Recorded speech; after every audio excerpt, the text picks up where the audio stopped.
Adapun Yusuf telah dibawa ke Mesir, dan Potifar, seorang Mesir, pegawai istana Fir'aun, kepala pengawal raja, membeli dia dari tangan orang Ismail yang telah membawa dia ke situ.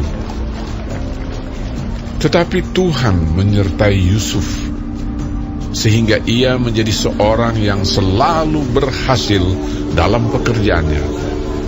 Maka tinggallah ia di rumah tuannya, orang Mesir itu. Setelah dilihat oleh tuannya bahwa Yusuf disertai Tuhan dan bahwa Tuhan membuat berhasil segala sesuatu yang dikerjakannya, maka Yusuf mendapat kasih tuannya dan ia boleh melayani dia.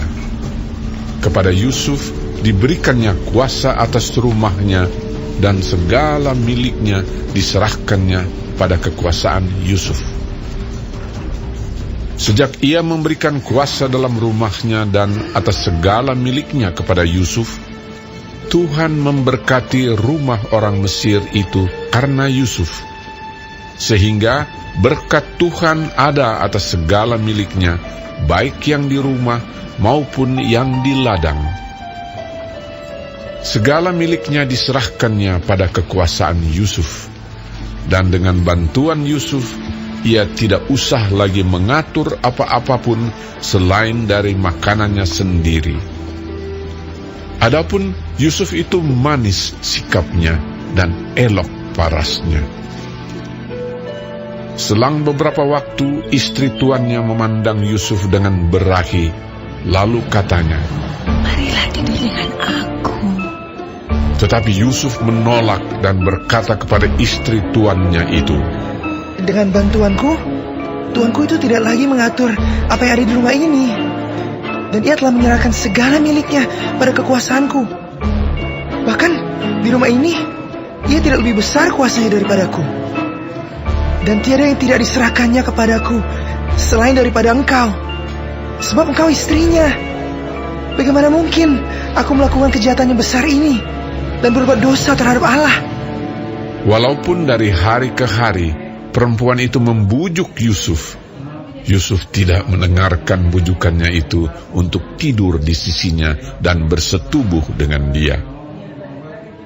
Pada suatu hari, masuklah Yusuf ke dalam rumah untuk melakukan pekerjaannya. Sedang dari seisi rumah itu, seorang pun tidak ada di rumah. Lalu perempuan itu memegang baju Yusuf sambil berkata, "Marilah tidur dengan aku." Tetapi Yusuf meninggalkan bajunya di tangan perempuan itu dan lari keluar. Ketika dilihat perempuan itu bahwa Yusuf meninggalkan bajunya dalam tangannya dan telah lari keluar, dipanggilnyalah seisi rumah itu, lalu katanya kepada mereka, "Lihat, dibawanya kemari seorang Ibrani, supaya orang ini dapat mempermainkan kita. Orang ini mendekati aku untuk tidur dengan aku. Tetapi aku berteriak-teriak dengan suara keras.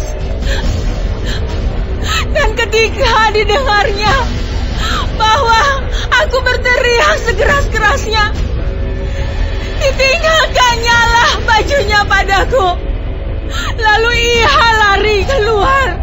Juga ditaruhnya baju Yusuf itu di sisinya sampai tuan rumah pulang. Perkataan itu jugalah yang diceritakan perempuan itu kepada Potifar. Katanya, "Hamba orang Ibrani yang kau bawa kemari itu datang kepadaku untuk mempermainkan aku. Tetapi ketika aku berteriak sekeras-kerasnya, ditinggalkannya bajunya padaku. Lalu ia lari keluar." Baru saja didengar oleh tuannya perkataan yang diceritakan istrinya kepadanya.